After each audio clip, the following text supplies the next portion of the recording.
Welcome into Training Camp Report presented by Ticketmaster. Casey Phillips here alongside senior writer and editor Scott Smith. Day 2 of our show. And man, yesterday was Sunday.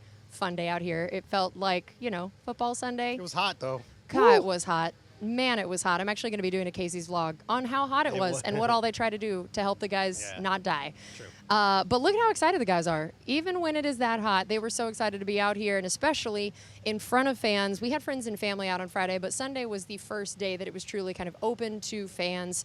They were so excited to be here, and another person that was excited to be here, of course, it was back together weekend. The whole league finally back together for all of them being in training camp at the same time. We also had legend Martin Gramatica out here, which it is just always so fun to see him, to see other legends, and especially guys like him who stuck around, still do so much for the community, which is great. We had Captain Fear. We had cheerleaders. We pulled out all the stops for Back Together Sunday. It was amazing. And you know what? Some guys put on a show for these fans coming out here on Sunday Fun Day.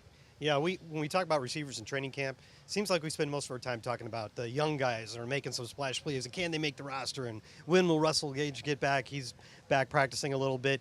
But you got to remember every now and then, we still have one of the best wide receiver duos in the league, and they reminded us of that yesterday. Mike Evans and Chris Godwin put on a show. I think between them they had at least 5 touchdowns, some other big catches, and it didn't matter who the quarterback was. I mean, John Wolford threw a back fade to Evans at one point in the end zone, the typical Evans play. Chris Godwin caught a bomb down the left sideline from Baker Mayfield. I think he caught another touchdown from Kyle Trask. They were just putting on a show. So it was good to see. It's good to be reminded that the Bucs still have that right at the core of their offense. Yeah, and I loved that at the end of that play, we saw Mike Evans just high-fiving all the fans out there, that was his touchdown celebration, Nice. Which was great. Just still one of the fan favorites for so many reasons. Yes, absolutely. Now, today is maybe my favorite day of training camp ever. It's the first day pads go on. Tell us a little bit about what we can expect, how that changes some of the dynamics of what they do at practice. They call it full dress. So they've got the pants on too, so they can get the pads in there too, as well. They are required by NFL rules to ramp up to this point. So they had 2 days in just T-shirts and shorts, and then they put on what they call spiders for the last couple days.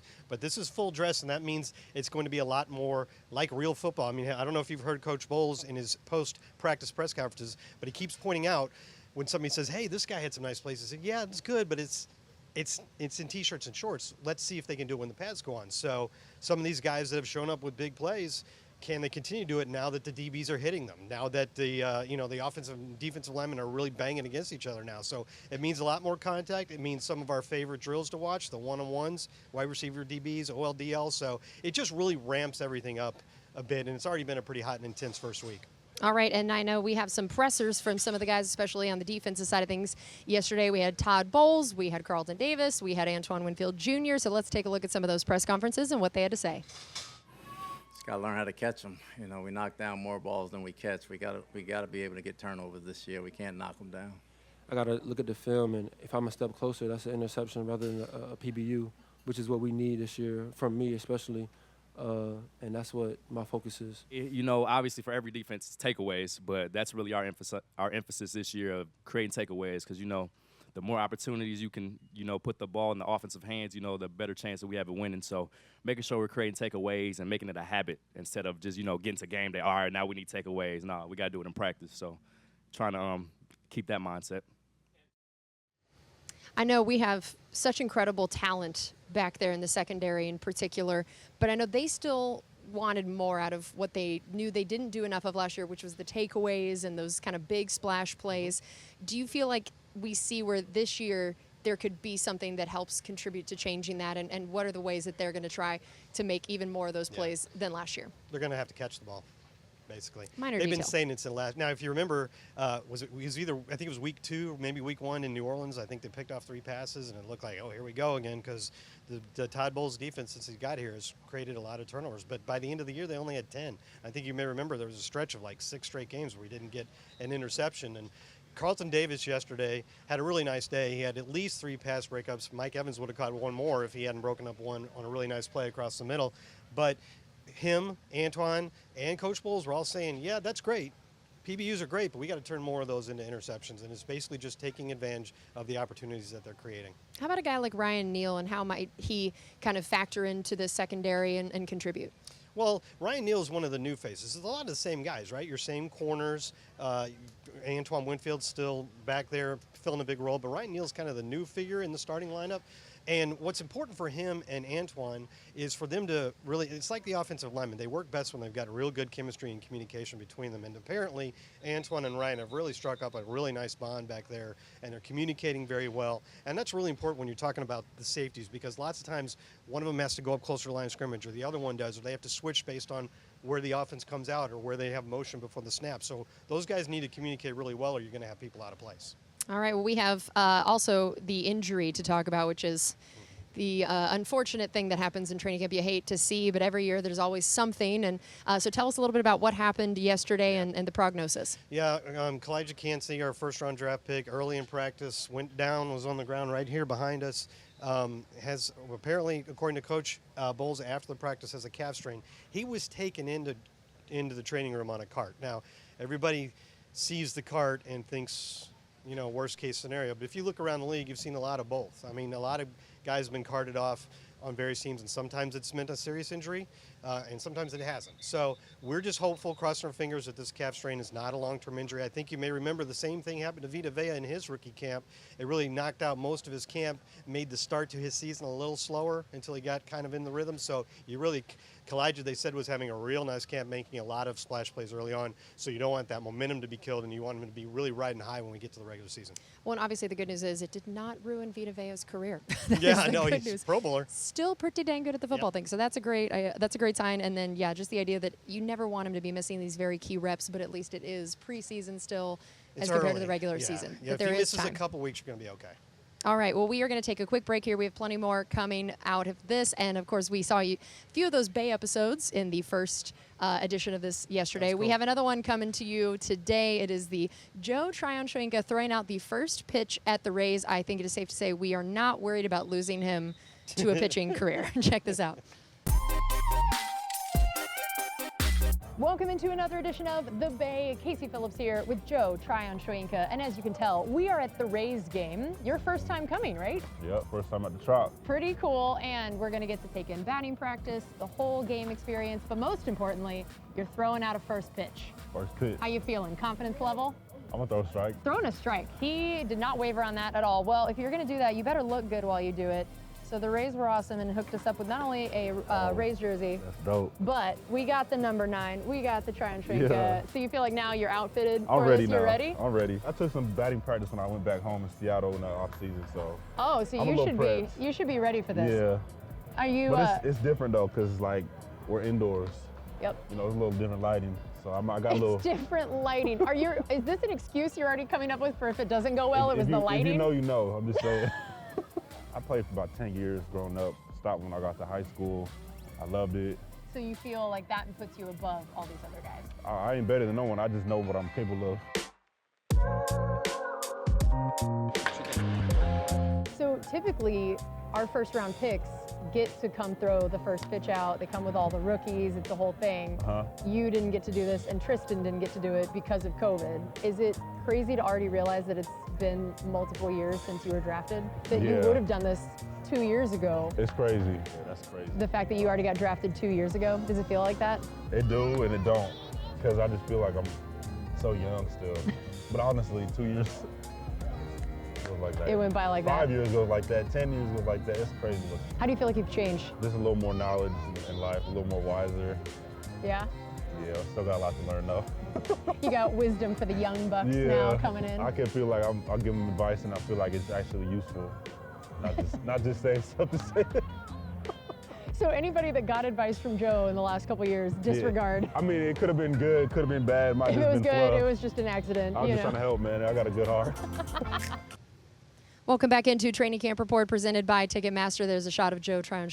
We are going to have the second half of that Bay episode coming to you in our next break so you can see how that pitch actually went. I may have given a little away that it didn't go great, but it's still worth sticking around to see. And right now we are so excited to be joined by Lieutenant Commander Jason Maddox because today is Military Day at training camp. So Lieutenant Commander, thank you so much for joining us. We just so appreciate having you here. It's my pleasure to be here.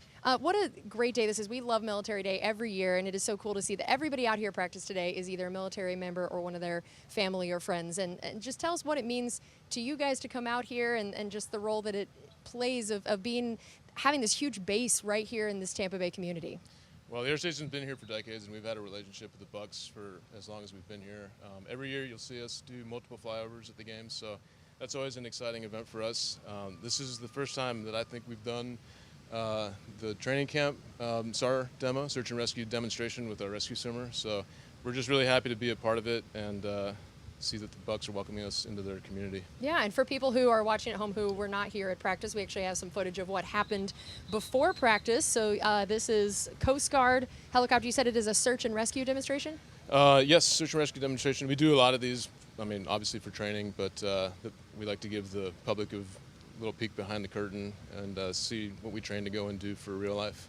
Yeah, that was incredible. So basically, yeah, the helicopter came and hovered, and then someone gets to rappel down from it, which was incredible. This was so fun to watch. I also can attest that it was very windy right around there for a little bit. But yeah, this was incredible. Tell me a little bit about what it takes for some of these people to be doing something like this, of what are the backgrounds typically of, and what maybe you've even done to be in your role here. Sure. Well, just like these guys are doing, lots of training. Doesn't matter what crew position you have in the helicopter, whether you're a pilot, flight mechanic, or a rescue swimmer, which is typically our SAR crew. Pilots go to Navy Flight School in Pensacola, and it's about 2 years of intense flight training there. Our flight mechanics are trained on the job, and our rescue swimmers go to about a 4-month-long intense tactical athlete training, I guess, school for everything from being comfortable in the water to operating in any element that they might be asked to. So lots of training. Yeah. Most of what we do is training, and every once in a while we get to go out and do the real thing. That's great. I'm thinking, Vita Vea is right behind us. Is there a weight limit for this job? I'm thinking maybe some of our guys aren't going to qualify. I would say at least half of these guys are probably too big. Too big. They might have to get on the weight program, but we'd be happy for them to come out and give it a shot. That's great. Awesome. Well, thank you again so much for being here. Thank you for your service and for everyone that came out to make Military Day wonderful for the Buccaneers as well.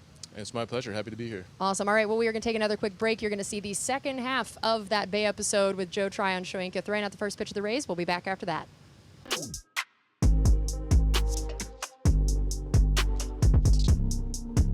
That was my favorite part, really, warming up before the game. Woo. Batting practice.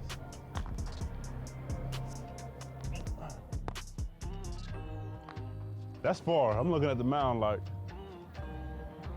I backed up a little more. First of all, you're about to go out there. Tell me what you were just Googling before you went out there. Felix Hernandez pitching repertoire. Yeah. And what did you learn? Strike can hit the ground. So here's what I'm hearing. All day people have just been telling you, don't bounce it, don't bounce it. And you were so confident. And now it sounds like you're coming up with excuses for if you do bounce it, that it might still be a strike. I mean, a batter will hit it if it looks good enough. I know a lot of people that will swing at a ball that hits the ground. Do you need me to stand over there and just swing no matter just what? act like you swing strike, please. I just need umpires to do that. Just to say it was a strike. How are you feeling emotionally right now? Are you nervous? Are you confident? I'm just ready to show these people what I got. That's myself. I ain't thrown a pitch like this since like 2011. I usually just throw a two-seam. Okay. But my wrist is a little messed up today. I kind of did like some workouts. Excuses. So the Pilates got you. Yeah, Pilates too. There's a natural curve in my wrist right now. So like once we get that corrected, hopefully it'll go straight. But whatever happens, happens, and I'm ready to do it. I highly recommend you go onto the mound, but Onto the mound? She's trying to change the elevation on me. I was throwing it flat to you. It's gonna be a strike. I need someone to radar it too. Tonight's ceremonial first pitch. Please welcome outside linebacker for the Bucs, Joe Tryon Shoyinka. Let's go, Joe!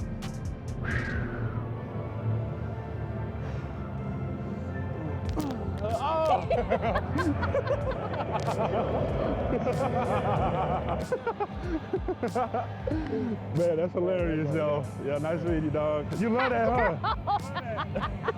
After all of that, you bounced. I had to get the dirt on it. You had to get the dirt. You just wanted it to be authentic. Yeah. That's what it was. Get that dirt on. As you can see, I hit the ground. Evidence of the ground. Irrefutable. I made a last minute switch up. Went from the mound when I planned on being even. So that's my only excuse. Got some evidence. Yep. I'm excited. That just makes it look more authentic, though. Yeah. You know, that's pretty great. If you were going to watch that performance on film, like after a game, what do you think you'd see? You probably see me, my elbow is a little low. I want to keep it up higher, just follow through a little better, and a little more flick of the wrist.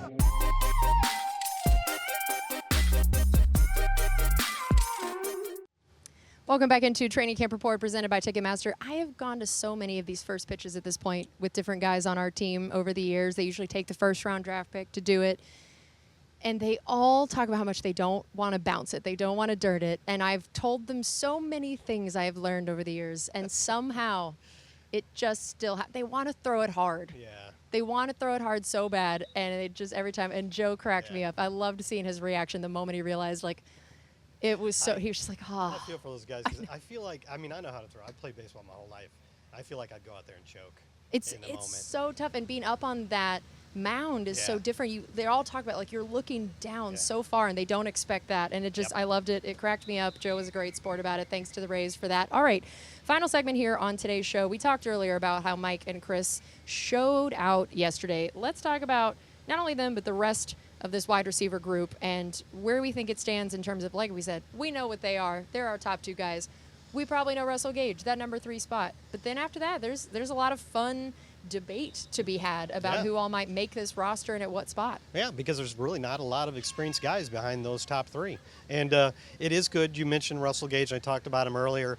He had not practiced for the first 3 practices of camp because he's got a leg injury from the offseason that he's overcoming, but he did some individual work yesterday. I saw him out there again today. I don't know when Russell's going to get back into the full team work, but he's obviously getting close, so that's good. After that, you have a lot of guys that are either first or second-year players, a lot of guys that came here as undrafted free agents. You do have a 6th-round draft pick this year in the very speedy Trey Palmer, who looked pretty good during the OTAs.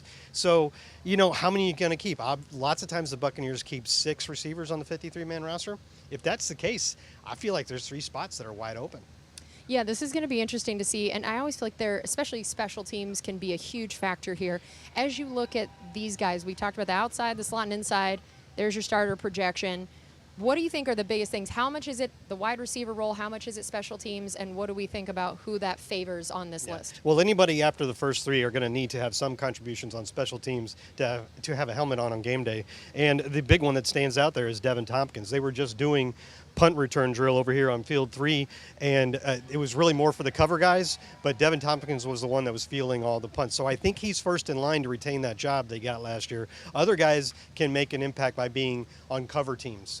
But you saw a lot of names there, and some of them that were listed on the slot can also play outside. Like Russell Gage, we put him in the slot because we think Chris Godwin's going to get more outside work this year. That's what they've said. But he could play outside as well. There's a number of guys that can do both. But one guy, and I just talked about him, that could be an option as we've seen him out here is Devin Tompkins. Yeah, and I know we have a highlight of his from yesterday as well to show some of those wide receiver skills that he has been showcasing since last year. that. He was the training camp darling last year, Yes, he and it was. is good to see that it was not a one-hit wonder. No, and actually our colleague Brianna Dix wrote about him yesterday, so if you want to go on Buccaneers.com, you can see what he has to say about how he's progressing in his second season. But last year, I think the thing we saw to Devin all the time was, I mean, this is a guy who's listed like 5'8", 5'9", and he was catching, he could jump out of the roof and make catches well above where he was. And so he played much bigger than his size. Now you see him making catches like that where he's going horizontal.